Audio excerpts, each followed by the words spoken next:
Yo, what is my bully boys back here in our video? Today we are doing a Banlist reaction video for the August 31st Banlist.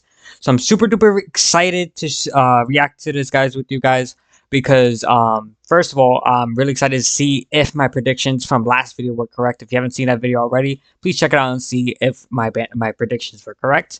And I'm really excited because I haven't looked at this yet, so I'm really excited to give you this raw reaction right here.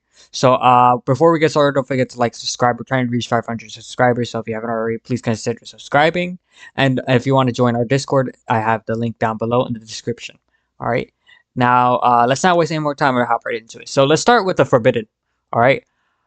Forbidden. So I'm already seeing Fiendsmith Lacrima. Okay. So I wasn't expecting Fiendsmith Lacrima to get banned. Okay. Fiendsmith Lacrima, how do I feel about that? That's actually really good because instead of having to ban something like DDD Wave High King Caesar and like all that sort of stuff, you could just ban the source, which is Lacrima, which is really nice. Then if you ban Lacrima, then you could have left Beatrice, but Beatrice was still a toxic card instead because any deck that can play rank sixes like Unchained, for example. But I think they get into locked into Fiends anyway, so it doesn't really matter.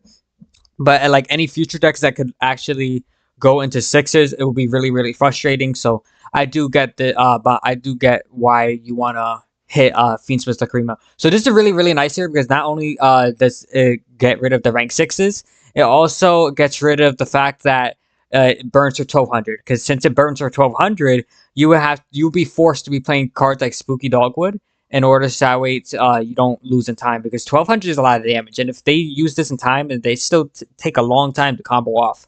It was really frustrating. So now that we don't have to be forced to be playing, I mean, you still have the gimmick public lock. So let's see if they got rid of the gimmick public lock or not. So uh, if they didn't, then we still have to play Dogwood. So, and then they have Apollos, Abode the Goddess. Really good hit here. I really hated Apollo, to be honest. It's a really powerful card, and you could really basically make it indestructible if you link it with IP. So it's kind of a toxic card. Same thing with Hot Red Dragon Archfiend, King Calamity. I wasn't expecting this at all. I thought they're gonna leave it until like more White Force stuff came out and more Centurion stuff came out, and then get rid of it then. But I'm surprised they got rid of it early. So now that they got rid of it early is way better. Oh shoot. Okay. So at least Centurion won't be that much of a problem no more. At least they end on Cosmic Blazar instead. So really nice here. And then of course Beatrice. Beatrice, oh Beatrice, how I won't miss you at all. Because not only did Beatrice open FTKs, and not only it released it made a Fiendsmith Engraver one card starter for Snake Eyes as well. It also made decks be able to FTK like Yugioh in the NAWCQ, right? So that's all for the forbidden cards. I'm the only thing I wish that they banned also was Flamebirch, or like maybe like Hugin,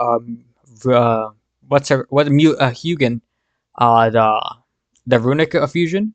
But that's alright. This is still fine. Hopefully they hit like something like skill drain or something. Alright, so limited. Okay. Let's see. For starters, let's see Ava. Or Eva, whatever you want to pronounce it. Oh no, I'm not really excited about this. Eva was a really broken card back in Drytron format because this would let them add Herald of Orange Light, and basically either that or that's that way they add 2 more fairies for 2 more negates on Herald of Ultimateness. So it will make Herald of Ultimateness really broken, and it just basically made it unbreakable board basically. So you have to play cards like Dark Blue No More, Drone Lockbird, stuff like that. How do I feel about it? It's still kind of frustrating that because now I think Herald of Orange Light is back to 2. I don't know if it's back to 2 or 3.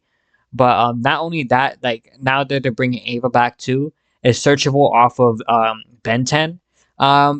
We could see like Drytron being sort of a problem, but maybe not too much of a problem. Not too sure, because remember we saw Bestial, Drone Lockbird in the format, and the Biru, stuff like that. So I'm really excited to see what they do, what Drytron is able to do nowadays. All right, and then they also limit Snake Eye Ash and Snake Eyes Poplar. Okay, so this is a big consistency hit. Not only limiting Ash, they also limited Poplar. So the grind game is gonna be a little iffy for them now. and they didn't hit Oak or Flamebridge so far. So I'm kind of upset about that, but like that's okay because they made up for it with the Snake Eye as a popular. They didn't hit Original though, which is kind of concerning because now Depot Star is still a one card starter, and we're also Wanted, which is a really annoying card because they also get to draw a card. So yeah, I mean, it's still it's a Snake Eye hit is a Snake Eye hit. All right, I'll take it. I'll take it. All right, and then next we have number 40, Gimmick Puppet Strings, and number C40, the Gimmick Puppet of Dark Strings. This was the for the FTK, right? So I'm guessing they did this that way to kill the FTK. If it killed the FTK, because I'm not too familiar with Gimmick Puppet, but if it killed the FTK, then we really don't have a reason to run Dogwood, right? I mean, maybe for time, but it's not a huge reason to run Dogwood. Yo, this is actually really amazing. So now we can actually play other hand charts or other better side deck cards than this. Oh, that's actually really, really good. Okay, I'm really happy about that. Really happy about that because Gimmick Puppet is annoying, especially with their fuse spell. All right. Limited brand diffusion. I wish they banned the Albion just to stop the Gimmick Puppet lock, but limited brand diffusion. I mean, doesn't really do anything. It is still that deck has a bunch of one card starters to get to this brand diffusion. Hitting brand diffusion, I don't think was really anything because even if you ash to one of brand diffusion, I mean, but they still have the fusion duplication or whatever they use to recover from brand diffusion, the deer server and stuff like that.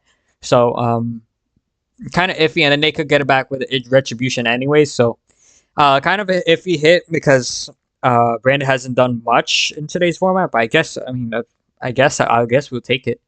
Open his Spear Gates. I feel like they should hit beckoning better. Maybe like hit beckoning to one. Maybe I don't know. Just that way they will be forced to like run 3 opening and then like 1 beckoning or something like that.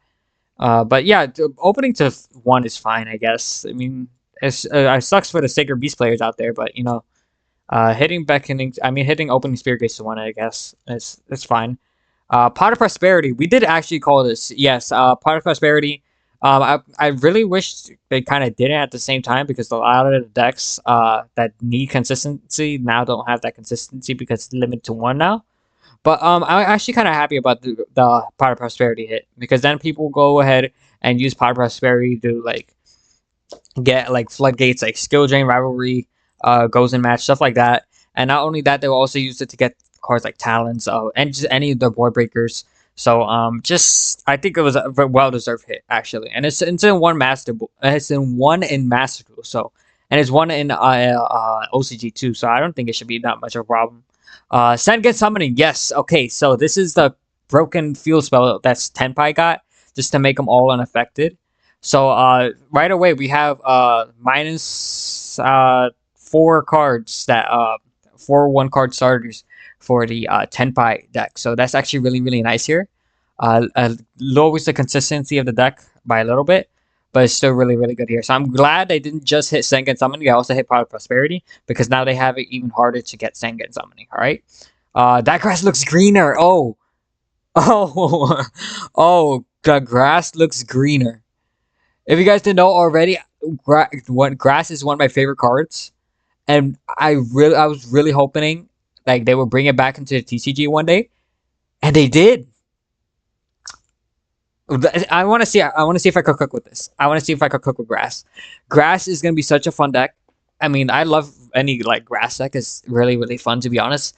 That grass looks greener to 1. That's crazy. I love that. I love that. It's probably my favorite change so far.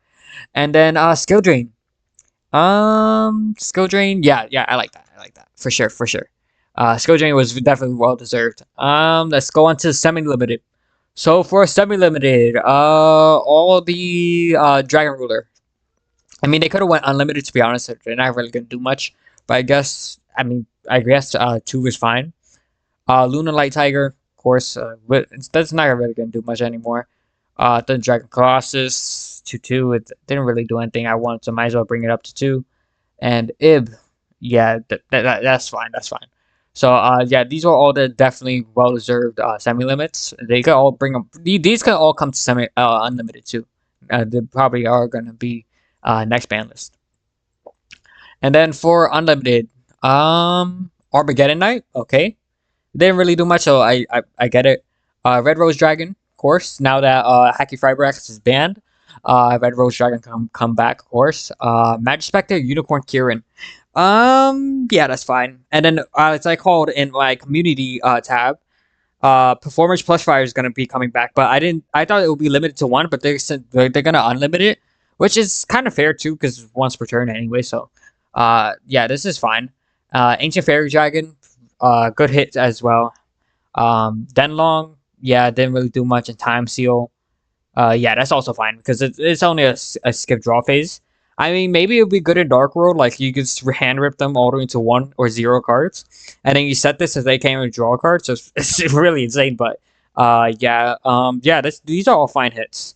So overall, my thoughts on this ban list, I think it's Snake Eye is still gonna be one of the top decks, but I think I'm honestly thinking that U Battle is gonna be a better deck because not only can Snake Eye is Snake Eye loses their Appaloosa, they lose out in like some things like DDD Wave Hacking Caesar, stuff like that. They're gonna lose out a lot of potential combos. So I'm just really sad. The most least of my favorite hits right now is Lacrima because now we can't use that on live twin Fiendsmith. So we're gonna have to figure out different combos for that. If you want to see different combos for that, leave a comment down below and like the video. And yeah, overall my thoughts on this ban list. I mean, they hit a lot of good cards. They hit Appo, they hit Calamity, they hit Beatrice, which I'm really happy about those. They hit the Gimmick Puppet lock, the Gimmick Puppet, uh, FTK. They hit Skill Drain. They brung Grass, which is really that's probably my favorite one here. But overall, I really like this ban list overall. I mean, it's still effective, but to a point. I mean, the top decks are still going to be the top decks, but at least they're still a little bit weaker. All right, so that is it for today's video. Hope you guys enjoyed. Don't forget to like and subscribe. Trying to reach 500 subscribers if you haven't already considered subscribing. And I'll see you guys next time. Peace.